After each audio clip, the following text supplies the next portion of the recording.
आज का हमारा टॉपिक ऑफ डिस्कशन है एपिलेप्सी। एपिलेप्सी को एक्सप्लेन करने से पहले हमें ये पता है कि जो एपिलेप्सी है वो सीयर्स की एक टाइप है। सीयर्स बेसिकली कब जनरेट होते हैं, जब ब्रेन के अंदर एबनॉर्मल इलेक्ट्रिकल एक्टिविटी होती है, एबनॉर्मल इलेक्ट्रिकल डिस्चार्ज होता है, तो हमारे पास सीयर्स जनरेट होते हैं।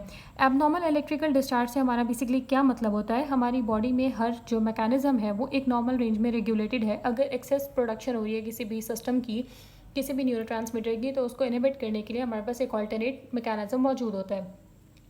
बेसिकली क्या होता है कि हमारे ब्रेन में जितनी एक्साइटेटरी इम्पल्सेस जनरेट हो रही होती हैं उनको एक नॉर्मल रेंज में कंट्रोल करता है इनहिबिटरी न्यूरोट्रांसमीटर्स। इनहिबिटरी सिग्नल्स जो है वो एक एक्साइटेशन को नॉर्मल रेंज तक जो है वो मेंटेन किए होते हैं। जब ये हमारा बैलेंस जो है एक्साइटेटरी और इनहिबिटरी न्यूरोट्रांसमीटर्स के दरमियान, एक्साइटेटरी और इनहिबिटरी सिग्नल्स के दरमियान जब ये बैलेंस हमारा डिस्टर्ब होता है, एबनॉर्मल इलेक्ट्रिकल डिस्चार्ज होता है, तो वो लीड करता है टुवर्ड्स सीयर्स।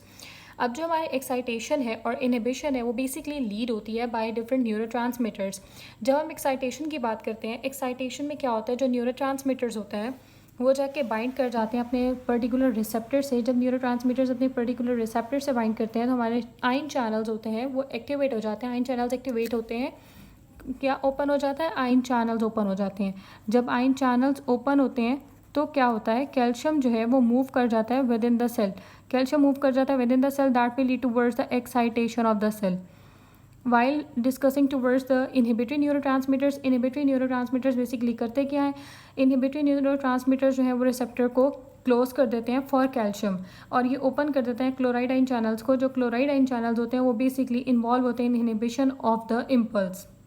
अब जो हम बात कर रहे हैं एपिलेप्सी की या सीयर्स हो रहे हैं, तो बेसिकली वो हमारे पास टू रीजंस होती हैं जिनकी वजह से हो सकता है। या तो हमारे पास जो एक्साइटेशन है ना वो बहुत ज़्यादा हो जाए, एक्साइटेशन बहुत ज़्यादा हो जाए, और उसके कंट्रास्ट में अगर हम देख लें तो इनहिबिशन जो है ना वो बहुत कम हो जाए। यानी कि एक्साइटेशन ज़्यादा हो जाए, अगर एक्साइटेशन ज़्यादा नहीं है तो इनहिबिशन बहुत, एक्साइटेशन ज़्यादा है तो इनहिबिशन बहुत कम हो जाए। ये दो कॉजेज़ हैं जो लीड करेंगे टूवर्ड्स द एपिलेप्सी और सीयर्स। अब ये एक particular part of the brain है, यहाँ पे एक्सेस जो है हमारे पास एक्साइटेशन होगी है। अब यहाँ पे जब एकदम सडन एक्साइटेटरी सिग्नल्स आएंगे ना, और अपने ओवर एंड ओवर अगेन जब इस एरिया को सिग्नल्स मिलेंगे एक्साइटेशन के लिए, तो ये हमारे पास एबनॉर्मल इलेक्ट्रिकल इम्पल्सेस जनरेट करेगा जो कि लीड करेगा टुवर्ड्स सीयर्स। और इस पैटर्न को जो ओवर एंड ओवर अगेन जो sudden electrical impulses, excitatory impulses आ रही हैं, उस प्रोसेस को हम सारा कहेंगे कि ये पैरोक्सिस्मल हो रहा है, विच इज़ मैंशनड है कि ये पैरोक्सिस्मल साइक फेज हो रहा है। ठीक है, दो बातें होगी, या तो टू मच एक्साइटेशन होगी या फिर टू लिटिल इनहिबिशन होगी। अब हम देख लेते हैं कौन से न्यूरोट्रांसमीटर्स ऐसे होते हैं जो एक्साइटेशन में इन्वॉल्व होते हैं और कौन से इनहिबिशन में इन्वॉल्व होते हैं। जब हम बात करते हैं एक्साइटेटरी न्यूरोट्रांसमीटर की, तो एक्साइटेटरी न्यूरोट्रांसमीटर में हमारे पास जो मेन रोल प्ले करता है, जो हमारे ब्रेन में मेन न्यूरोट्रांसमीटर होता है, वो बेसिकली ग्लूटामेट होता है। ग्लूटामेट का काम क्या होता है कि वो हमारा एक रिसेप्टर होता है एनडीएमए, उसको एक्टिवेट कर देता है, और ये जो रिसेप्टर है बेसिकली रिस्पॉन्ड करता है टू द ग्लूटामेट। और होता क्या है, ये रिसेप्टर एक्टिवेट कर देता है आयन चैनल्स को। आयन चैनल्स जब ओपन होते हैं तो एक इनफ्लक्स ऑफ कैल्शियम होता है। इनफ्लक्स ऑफ कैल्शियम जब होता है तो हमारे पास एक्शन पोटेंशियल जनरेट होता है, और जो है मसल जो है वो कॉन्ट्रैक्शन की तरफ मूव ऑन कर जाता है, और जो है हमारी एक्साइटेटरी इम्पल्स जनरेट हो जाती है। जबकि अगर हम देख लें इनहिबिटरी न्यूरोट्रांसमीटर्स में, तो इनहिबिटरी न्यूरोट्रांसमीटर्स में हमारे पास होता है GABA, that is gamma amino butyric acid. Gamma amino butyric acid basically करता क्या है, ये हमारे पास रिसेप्टर्स होते हैं, चैनल्स होते हैं, क्लोराइडाइन चैनल्स, इनको ओपन कर देगा इनहिबिटरी फेज में। इनहिबिटरी फेज में क्लोराइडाइन चैनल्स को ओपन कर देगा। क्लोराइड चैनल जब ओपन हो जाएंगे तो बेसिकली इनहिबिशन हो जाएगी एक्शन पोटेंशियल की, एक्साइटेटरी इम्पल्सेस की इनहिबिशन हो जाएगी। कैल्शियम चैनल्स को ये ब्लॉक कर देगा with the passage of time. अब जो हम ये बात कर लेते हैं, अब जो हमने कहा कि एक्साइटेटरी न्यूरोट्रांसमीटर है ग्लूटामेट, बेसिकली होगा क्या, जो एपिलेप्सी का पेशेंट होगा उसके अंदर ये एक्साइटेशन प्रोलॉन्ग हो जाएगी। यानी कि अगर हमारे पास एक्साइटेटरी न्यूरोट्रांसमीटर रिलीज़ हुआ है तो उसका जो ड्यूरेशन है वो इंक्रीज़ हो जाएगा। या फिर क्या होगा, एक्साइटेटरी इम्पल्सेस बहुत शॉर्ट ड्यूरेशन के साथ पर्टिकुलर एरिया पे एक्ट करना शुरू कर देंगी, यानी कि न्यूरोट्रांसमीटर का रिलीज़ ज़्यादा हो जाएगा। और जो हमारे पास अपने गैबा होगा, गैबा से रिलेटेड अगर बात करें तो क्या होगा कि गैबा का डिसफंक्शन हो जाएगा, कोई म्यूटेटेड जीन होगी जिसकी वजह से गैबा की प्रोडक्शन नहीं होगी। जब गैबा की प्रोडक्शन नहीं होगी तो हमारे पास इनहिबिटरी न्यूरोट्रांसमीटर रिलीज़ नहीं होगा। इनहिबिटरी न्यूरोट्रांसमीटर रिलीज़ नहीं होगा तो एबनॉर्मल इलेक्ट्रिकल डिस्चार्ज हो जाएगा फ्रॉम द ब्रेन। अब ये बातें हमने पढ़ी थी कि ग्लूटामेट हमारे पास क्यों जो है वो क्या लीड करता है, और गैबा की डेफिशिएंसी हो जाए तो क्या होगा, पेशेंट जो है ना एपिलेप्सी की तरफ मूव ऑन करेगा। इन दोनों का अगर हम कॉन्सेक्टिव देखें कि एक्साइटेटरी न्यूरोट्रांसमीटर्स और इनहिबिटरी न्यूरोट्रांसमीटर्स, ऐसा कौन सा डिसऑर्डर है जो इन दोनों को इफेक्ट करेगा, तो अगर ब्रेन में हमारे पास कोई ट्रॉमा हो जाए, कोई इन्फेक्शन हो जाए या कोई ब्रेन इंजरी हो जाए, ये तीन ऐसी कंडीशन है, ट्यूमर, इन्फेक्शन और ब्रेन इंजरी, तो उनमें हमारे पास एक्साइटेटरी न्यूरोट्रांसमीटर्स भी इफेक्ट होंगे और इनहिबिटरी न्यूरोट्रांसमीटर्स भी इफेक्ट होंगे। अब जब हम बात करते हैं कि एपिलेप्सी में बेसिकली जो सीयर्स हो रहे हैं, हमारे पास सिम्टम्स जनरेट हो रहे हैं, वो बेसिकली किस तरह जनरेट हो रहे हैं। सिम्टम्स हमारे पास तब जनरेट होंगे या उस फेज़ में जनरेट होंगे जो part of the brain affected होगा, लाइक जो हेमिस्फेयर, सेरेब्रल हेमिस्फेयर इफेक्टेड होगा और सेरेब्रल हेमिस्फेयर का जो लोब इन्फेक्टेड होगा, जहाँ पे electrical activity, electrical discharge abnormal हो रहा होगा, वहाँ से रिलेटेड हमारे पास जो है वो सिम्टम्स आएंगे। ठीक है, अगर हमारे पास जो है इलेक्ट्रिकल एक्टिविटी डिस्टर्ब हो रही है ब्रेन की, तो हमारे पास कुछ आउटवर्ड साइंस होंगे जो पेशेंट एक्सपीरियंस कर रहा होगा और हम अपनी नेकेड आई से उसको देख सकते हैं। और कुछ ऐसे हमारे पास जो है वो साइंस आएंगे जो सिर्फ पेशेंट इंटरनली फील कर सकता है, लेकिन हम उनको नहीं देख सकते। आउटवर्ड साइंस जो होंगे, जो हम देखेंगे, उनमें क्या क्या होगा कि ना पेशेंट के अंदर हम जर्की मूवमेंट्स जो है ना उनको नोटिस करेंगे कि जर्की मूवमेंट्स हो रही होंगी, लॉस ऑफ कॉन्शियसनेस हो रहा होगा। और वो ऐसे कौन से एक्सपीरियंसेस होंगे जो पेशेंट खुद एक्सपीरियंस करेगा, वो ये होगा कि पेशेंट जो है वो फेयर की सिचुएशन में मूव ऑन करेगा या उसको different kind of smell feel होंगी। तो ये हो गए हमारे पास जो वो सिम्टम्स जो कि एक्सपीरियंस हो रहे हैं ओनली बाय द पेशेंट। अब सीयर्स को अगर हम डिवाइड करें on the basis of part of the brain that is involved, that is defected, तो हम सीजर्स को दो पार्ट्स में डिवाइड करते हैं, दो क्लासेस में डिवाइड करते हैं। एक हमारे पास होते हैं पार्शियल सीजर्स और एक हमारे पास होते हैं generalize seizures. Now we are focusing on the partial seizures. Partial seizures में बेसिकली होता क्या है कि एनी वन सेरिब्रल हेमिस्फेयर जो है ना वो इन्वॉल्व होता है। लाइक ये सेरिब्रल हेमिस्फेयर्स है, right cerebral hemisphere, left cerebral hemisphere, तो दोनों हेमिस्फेयर्स में से एट अ टाइम एक हेमिस्फेयर इन्वॉल्व होगा, या अगर दोनों हेमिस्फेयर इन्वॉल्व होते हैं तो उनका एक पर्टिकुलर पार्ट इन्वॉल्व होगा। लाइक दोनों हेमिस्फेयर्स के या तो फ्रंटल लोब इन्वॉल्व हो रहे हैं बोथ साइड्स के, या टेम्पोरल लोब्स इन्वॉल्व हो रहे हैं। ठीक है, तो जब हमारे पास जो एक्टिविटी है, एब्नॉर्मल इलेक्ट्रिकल डिस्चार्ज है, लोकेटेड होगी to only one cerebral hemisphere और part of the two cerebral hemispheres like frontal lobe और temporal lobe, that will refer to as partial और फोकल सीयर्स, क्योंकि ये लोकलाइज है तो सिर्फ एक एरिया पे, और जो हमारे पास डिसेबिलिटी कॉज होगी वो भी सिर्फ उस एरिया से रिलेटेड होगी जो एरिया जो है वो डिफेक्टेड है। अब पार्शियल सीयर्स को हम बेसिकली डिवाइड करते हैं टू टाइप्स में। एक हमारे पास होते हैं सिंपल पार्शियल सीयर्स और कॉम्प्लेक्स पार्शियल सीयर्स। अगर पेशेंट अपने सिम्टम्स अपेयर होने के बावजूद कॉन्शियस रहता है, अलर्ट रहता है, तो उसको हम रेफर करते हैं सिंपल पार्शियल सीयर्स। और अगर पेशेंट की कॉन्शियसनेस इम्पेयर्ड हो जाती है, अनकॉन्शियस हो जाता है पेशेंट, तो उनको हम रेफर कर देंगे एज कॉम्प्लेक्स पार्शियल सीयर्स। ठीक है, जब हम बात करते हैं सिंपल पार्शियल सीयर्स की, तो बेसिकली एक small area of the brain होता है जो कि इफेक्ट हो रहा होता है। उससे हमारे पास क्या जनरेट हो रही होती है, स्ट्रेन, जो हमारी सेंसेशंस हैं वो इफेक्ट हो रही होती हैं, हमारी हेयरिंग इफेक्ट होती है, स्मेल इफेक्ट होती है। While in case of complex partial seizures हमारी जो अवेयरनेस है, हमारी जो रिस्पॉन्सिवनेस है ना, वो इम्पेयर्ड होते हैं। इसमें होगा क्या कि बेसिकली जब सिंपल पार्शियल सीयर होता है तो पेशेंट को पता होता है कि उसके साथ क्या हो रहा है, पेशेंट को की मेमोरी लॉस नहीं हुई होती, पेशेंट को पता होता है कि उसके साथ क्या हुआ। लेकिन जो कॉम्प्लेक्स पार्शियल सीयर्स है उसमें अगर जब पेशेंट अनकॉन्शियस होकर वापस अपने कॉन्शियस में आता है, रीगेन करता है, तो उसे याद नहीं होता कि उसके साथ क्या हुआ। अब अगर हम सिंपल पार्शियल सीयर से रिलेटेड थोड़े से सिम्टम्स पढ़ लें, तो सिम्टम्स क्या होंगे कि पेशेंट के अंदर ना जर्की मूवमेंट्स होंगी, क्योंकि any particular part of the जो लोब्स ऑफ द ब्रेन है वो इन्वॉल्व हो रहे हैं, तो जर्की मूवमेंट्स होंगी, particular group of muscle involve होगा। और with the passage of time जब मसल की इन्वॉल्वमेंट होगी, उस फिर सराउंडिंग पहले एक सेट ऑफ मसल इन्वॉल्व होगा, फिर फर्दर सराउंडिंग मसल्स इन्वॉल्व होंगे। ये जो पैटर्न है कि स्टार्ट होगा सिंगल ग्रुप ऑफ मसल्स के अंदर, स्प्रेड करेगा to other group of muscles, इसको हम कहते हैं जैक्सोनियन मार्च। देन अब इसमें मैंने आपको पहले बताया कि जो सिंपल पार्शियल सीयर्स होंगे उनमें पेशेंट के साथ जो कुछ हो रहा होगा, जर्की मूवमेंट्स हो रहे हैं, रिफ्लेक्सेस लॉस हो रहे हैं, इसके बारे में पेशेंट अवेयर होगा, पेशेंट को पता होगा कि उसके साथ क्या हो रहा है, you really know something is happening, patient को पता होगा कि उसके साथ क्या हो रहा है। और उस जब ये अपना फेस रीगेन हो जाएगा, पेशेंट नॉर्मल हो जाएगा, तो उसको ये बात याद होगी कि उसके साथ क्या हुआ था। That is basically simple partial seizures.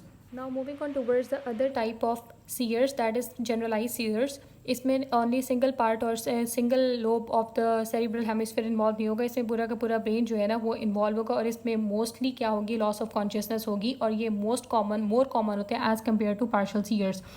ये जो जनरलाइज सीयर्स होते हैं ये भी स्टार्ट होते हैं एज पार्शियल सीयर्स और प्रोग्रेस करके टूवर्ड्स मूव ऑन करते हैं जनरलाइज सीयर्स की तरफ। और जब ये स्टार्ट होंगे फ्रॉम पार्शियल सीयर तो इनको हम कहेंगे सेकेंडरी जनरलाइज सीयर्स। ठीक है, अब जो जनरलाइज सीयर्स होते हैं इनकी बेसिकली आगे फर्दर टाइप्स होती हैं। उनमें हमारे पास टॉनिक सीयर्स होते हैं, एटॉनिक सीयर्स होते हैं, क्लॉनिक होते हैं, टॉनिक क्लॉनिक होते हैं, एब्सेंट सीयर्स होते हैं, इनको हम डिस्कस कर लेते हैं स्टेप बाय स्टेप। सबसे पहले हम टॉनिक सीयर्स की बात करते हैं। As the name indicate tone का मतलब यहाँ पे ये है कि जो मसल्स हैं वो टेंस हो जाएंगे, टॉट हो जाएंगे, स्टिफ हो जाएंगे। पेशेंट जो है उसका जो पॉस्चर होगा वो बेसिकली क्या होगा, जब मसल्स टॉट करेंगे, मसल स्टिफ हो जाएंगे तो पेशेंट की बैकवर्ड फॉल हो जाएगी। पेशेंट किस डायरेक्शन में फॉल करेगा, in the backward direction fall करेगा। एटॉनिक का मतलब ये कि टोन जो है वो बिल्कुल लॉस हो गया, यानी कि मसल जो है वो बिल्कुल टोटली रिलैक्स हो गया। जब मसल रिलैक्स हो गया तो बॉडी वेट बेयर नहीं कर पाएगी और जो पेशेंट है वो फॉरवर्ड डायरेक्शन में बेंड हो जाएगा, बहुत ज़्यादा फॉरवर्ड डायरेक्शन में उसकी बेंडिंग हो जाएगी। टॉनिक में बैकवर्ड बेंडिंग है, एटॉनिक में फॉरवर्ड फॉल है पेशेंट की। जो क्लॉनिक है उसमें पेशेंट जो है वो मूव ऑन करेगा इन कन्वर्जन्स, पेशेंट को कन्वर्जन्स होंगे। अदर देन टोन क्या होंगे, कन्वर्जन्स होंगे। टोनिक क्लॉनिक जो है वो बेसिकली कॉम्बिनेशन है टॉनिक का और क्लॉनिक का। सबसे पहले क्या होगा कि पेशेंट जो है वो टॉट होगा, टेंस होगा, टेंस होने के बाद जो है वो पेशेंट फॉलोड होगा by the phase of convergence. Myoclonic seizures की जब हम बात करते हैं, मायोक्लॉनिक सीजर जो होते हैं वो ग्रुप ऑफ मसल्स को इन्वॉल्व करते हैं। जब ग्रुप ऑफ मसल्स को इन्वॉल्व करते हैं तो ये लीड करते हैं टुवर्ड्स ट्विचिंग। एब्सेंट सीयर्स जो होते हैं वो मोस्ट कॉमन होते हैं चिल्ड्रन के अंदर। इसका जो पैटर्न होता है कि पहले पेशेंट अपनी कॉन्शियसनेस लूज़ करता है, देन रीगेन करता है, फिर लूज़ करता है, फिर रीगेन करता है। इसको हम इसकी एग्जांपल इस तरह ले लेते हैं। एक बच्चा जो स्कूल गोइंग है, क्लासरूम में बैठा है, टीचर कंप्लेन करती है कि वो बैठे बैठे जो है बिल्कुल स्टिल हो जाता है, लाइक उसकी जो स्टेयरिंग गेज हो जाती है, वाइट बोर्ड को देखते देखते ऐसा लगता है जैसे अपनी डे ड्रीमिंग में चला गया। तो वो जो स्टेट होती है उसको हम एब्सेंट सीयर्स कहते हैं और ये मोस्ट कॉमन होती भी चाइल्डहुड में ही है। इसके बाद हम डिस्कस कर लेते हैं स्टेटस एपिलेप्टिकस क्या होता है। बेसिकली हमने बताया कि जो सीयर्स है वो उनका जो ड्यूरेशन होता है ना वो लेस देन 5 मिनट्स होता है। जो पेशेंट है वो अपनी कॉन्शियसनेस लूज़ करेगा और रीगेन कर लेगा विद इन 5 मिनट्स। अगर ये ड्यूरेशन प्रोलॉन्ग कर जाता है, पेशेंट अपने कॉन्शियसनेस रीगेन नहीं करता विद इन 5 मिनट्स, या फिर क्या होता है कि अगर उसने अपनी कॉन्शियसनेस रीगेन कर ली है, रिटर्न टू नॉर्मल हो गया है, कॉन्शियसनेस रीगेन कर लिया लेकिन रिटर्निंग टू नॉर्मल सिचुएशन नहीं हुआ, जैसे कि वो सीयर का अटैक होने से पहले था वैसे नहीं हुआ, तो हम उसको रेफर कर देंगे स्टेटस एपिलेप्टिकस। एक मेडिकल इमरजेंसी सिचुएशन है, इसके अंदर mostly tonic clonic type of seizures होते हैं। जैसे मैंने आपको बताया मेडिकल इमरजेंसी है तो ये लाइफ थ्रेटनिंग कंडीशन है। अगर इसको हम इमीडिएटली ट्रीट नहीं करेंगे और इसके लिए जो हम ड्रग ऑफ चॉइस यूज़ करते हैं वो बेंजोडाइज़ेपिन है। ये इन्हांस कर देती है, जो बेंजोडाइज़ेपिन एक्ट कैसे करती है, बेसिकली इन्हांस कर देती है inhibitory effect of gamma aminobutyric acid को। जब हम अब सिम्टम्स की थोड़ी सी बात कर लेते हैं कि सिम्टम्स फॉलोइंग सीयर्स क्या क्या होते हैं, कि बेसिकली जब पेशेंट रीगेन करता है कॉन्शियसनेस आफ्टर सीयर तो वो कंफ्यूज होता है, इरिटेबल होता है, एजिटेटेड से स्टेट होती है पेशेंट की। आप पोस्टिकल कन्फ्यूजन होती है, that is after seizure confusion होती है पेशेंट को। इसके अलावा जो है क्या क्या सिम्टम्स हमारे पास आ सकते हैं पेशेंट में, इसके अलावा हमें जो है थोड़ी सी वीकनेस देखने को मिलती है आर्म्स और लेग्स में, यूजुअली लिमिटेड होती है to only one side of the body. जो पार्ट ब्रेन का इफेक्ट है उस साइड, उसके ऑपोजिट साइड पे जो है ये लिमिटेड होती है, क्योंकि हमें पता है कि जो हमारा राइट सेरिब्रल हेमिस्फीयर है वो left side of the body को कंट्रोल कर रहा है और जो लेफ्ट है वो right side of the body को कंट्रोल कर रहा है। और ये जो हमारे पास पैरेसिस है, वीकनेस है, वो लास्ट करती है फॉर अबाउट 15 आवर्स। अगर हम इसका ट्रीटमेंट स्टार्ट कर दें तो ये सब साइड हो जाती है विद इन 2 डेज़। इसके अलावा क्या होता है कि temporary and severe suppression of seizure affected area अगर हम कर देंगे तो क्या हो जाएगा, हमारे जो सारे सिम्टम्स आ रहे हैं ये रिजॉल्व हो जाएंगे with the passage of time with the use of drugs, जो हम फर्दर डिस्कस करने लगे हैं। While discussing towards the diagnosis of epilepsy, जो एपिलेप्सी का डायग्नोसिस है ना वो मोस्टली हिस्ट्री बेस्ड होता है एंड एग्जामिनेशन बेस्ड होता है। हिस्ट्री बेस्ड इस तरह होता है कि जो पेशेंट के अटेंडेंट हैं वो बेसिकली हमें बताएंगे कि जो पेशेंट है उसकी क्या फेस थी, जिससे हम जो है अंदाज़ा लगा लेते हैं बेसिकली कि पेशेंट पार्शल सीयर का विक्टिम है या जनरलाइज सीयर का विक्टिम है। और जनरलाइज में आगे टॉनिक है, क्लॉनिक है या एब्सेंट सीयर्स है। सो बेसिकली हमें क्या डायग्नोसिस हम किस पे से बनाते हैं, हिस्ट्री एंड क्लिनिकल एग्जामिनेशन के ऊपर। क्लिनिकल एग्जामिनेशन में मोस्टली ये होता है जब स्वेयर एपिलेप्सी होती है, एपिलेप्सी अटैक होता है तो टंग बाइटिंग होती है। टंग बाइटिंग में क्या होता है कि हमें पेशेंट के जो माउथ है उसमें ब्लड मिलता है, that is a sign of epileptic seizure. इसके अलावा अगर हम अपनी इन्वेस्टिगेशन की तरफ मूव ऑन करें तो हम जो न्यूरो इमेजिंग परफॉर्म कराते हैं उसमें MRI और CT स्कैन जो होते हैं वो इन्वेस्टिगेशन ऑफ चॉइस होते हैं to rule out any kind of brain abnormality, like tumour है, लाइक कोई इन्फेक्शन है या ब्रेन एब्सेस है या ब्रेन इंजरी है, उसको आइडेंटिफाई करने के लिए हम न्यूरो इमेजिंग करवा लेते हैं। इसके अलावा जो कि हम बता रहे हैं electrical activity in the brain disturb हो रही है तो हम इलेक्ट्रोएंसेफेलोग्राफी करवा लेते होते हैं, परफॉर्म करा लेते हैं। और बेसिकली जो एपिलेप्सी के सिम्टम्स होते हैं ना वो वेरी करते हैं from patient to patient depending upon the frequency, duration and severity of the seizures जो पेशेंट जो है फेस कर रहा है। अब ये हमारे पास कुछ इन्वेस्टिगेशंस ऑफ एपिलेप्सी है कि हमने जब एपिलेप्सी को इन्वेस्टिगेट करना है तो हमने बेसिकली क्या क्या देखना है। हमने सबसे पहले ये देख लेना कि एपिलेप्सी अराइज कहाँ से हो रही है, ओरिजिन इसका क्या है। उसको देखने के लिए हम परफॉर्म कर देते हैं EEG।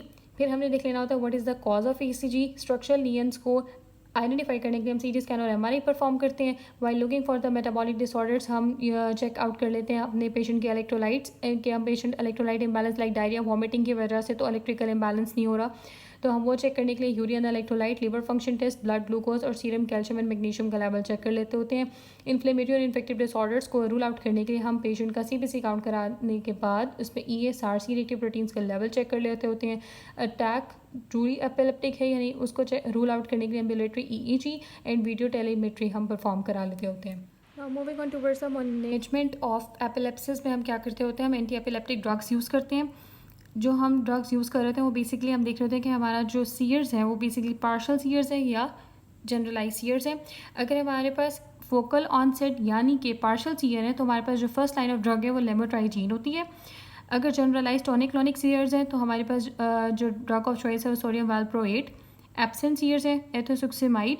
मायोक्लॉनिक सीजर है तो सोडियम वैल्प्रोएट। ये हमारे पास फर्स्ट लाइन ऑफ ड्रग्स हैं। अगर ये पेशेंट हमारा इन ड्रग्स का रेजिस्टेंट है तो हम मूव ऑन करते हैं टुवर्ड्स द सेकंड लाइन और थर्ड लाइन थेरेपी।